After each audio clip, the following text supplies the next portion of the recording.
Well, hey there.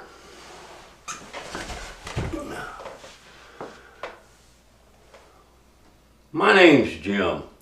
Some of you know me on social media for a lot of the things that I share, be it through Facebook and the YouTube channel as well. And one of the things I want to talk to you about is seedlings. You know, last year I did a little bit of traveling around looking at different orchards, and I like to see different orchards or where they stand and stuff like that. And that led me to travel out to Iowa, which was an extremely long trip for me, but nonetheless a fruitful one.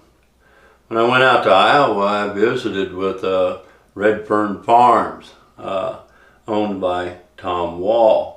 Now, Tom Wall has been known for producing some of the cultivars that we see out there right now, and they pretty much carry names of stars, which I find that kind of unique because there's so many stars to choose from. Anyways, when I went out there, Tom had new cultivars out there that I had shared, and they were seedlings.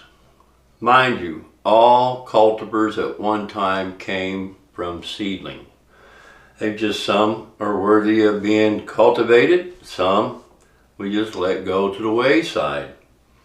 That being said, I came across a couple of them on his property that intrigued me, and I wanted to share them with you because I grafted them. Now, right here, allow me to introduce you to Nebulous.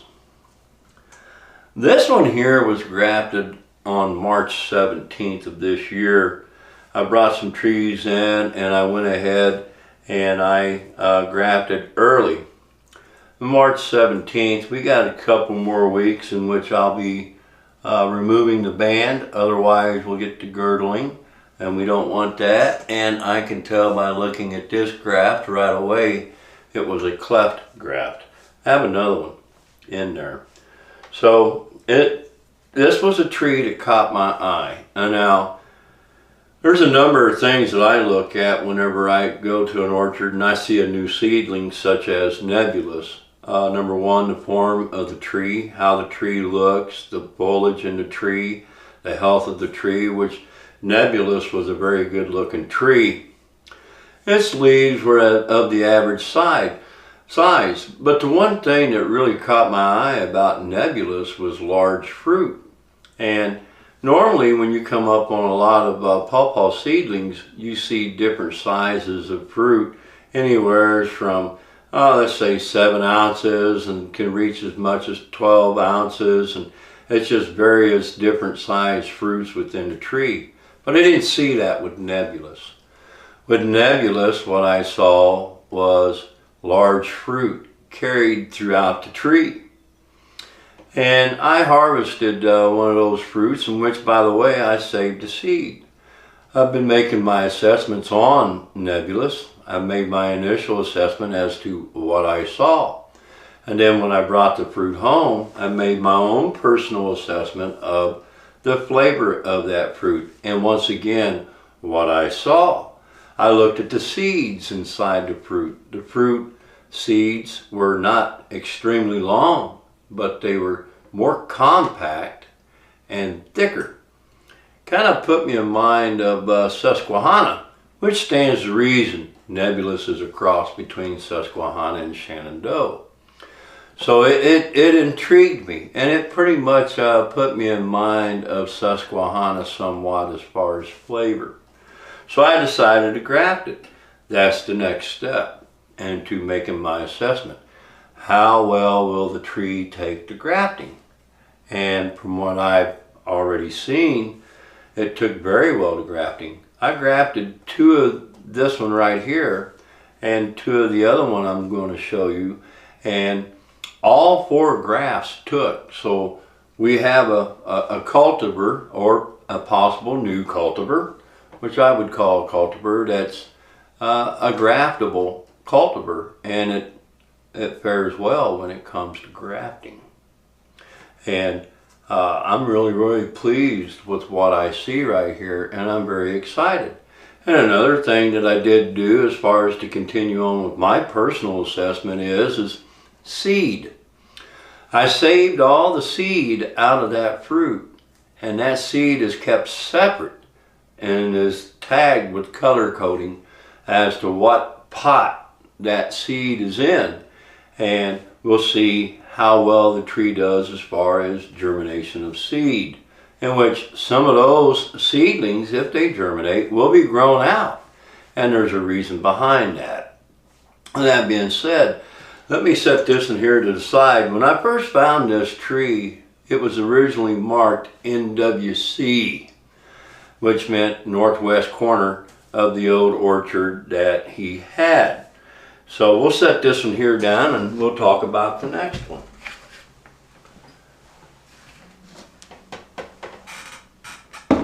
This one here, as far as I know so far, and I'm still waiting to hear from Tom, pretty much the name on this one right here is going to more than likely be Corner Pocket.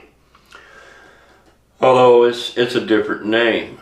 But anyways, as I told you, the first one was marked NWC. This one right here was marked NWC2. It too was in the northwest corner. These two were relatively close to one another.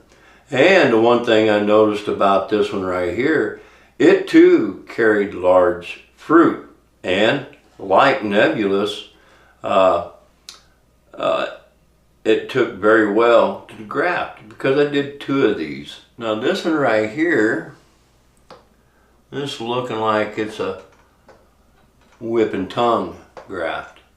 It would have been large enough for me to do a whip and tongue, and I'm pretty certain that's what it is. And it too was grafted on the 17th. Took it a little bit longer for this one to wake up than Nebulous, but it woke up nonetheless. Now, this too also had very good fruit.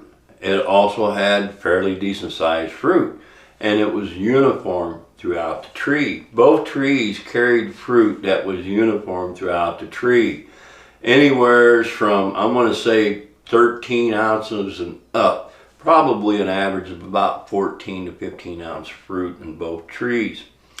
But they were very good fruit nonetheless, and it had the same characteristics as Nebulous as far as the seed, and that intrigued me. And once again, it's a cross also that is the same as a cross with Nebulous. So therefore, they are siblings. Now, I suspect, and Tom and I both talked about it, that these two cross-pollinated to one another.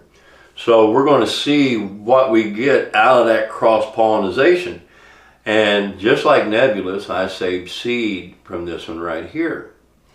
So this is just something that I wanted to share with you, my assessment of the two cultivars that I've come across, and introduce you to Nebulous and Corner Pocket, which so far I think that's what Tom may be naming it, but we're not 100% sure. But when he does, I'll make that announcement.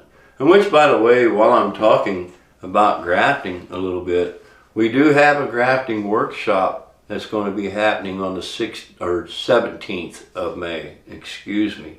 It is on a Saturday, and it'll be held in Wooster, Ohio at the Westview Pawpaw Farm, owned by Lauren Kirshner and his wife, Mabel. Very good people. And I'll be teaching the class on grafting, and we're really going to get down deep into detail for that grafting class. As a matter of fact, if you think maybe you might be interested, go down into the bottom of the video where it says comments, click on the comments, and there'll be a link inside the comments that you can click on. But anyways, my name's Jim. If you like what you see, subscribe. And don't forget to click on that bell for any notifications. Any comments or questions that you may have, I welcome. You all have a God bless day.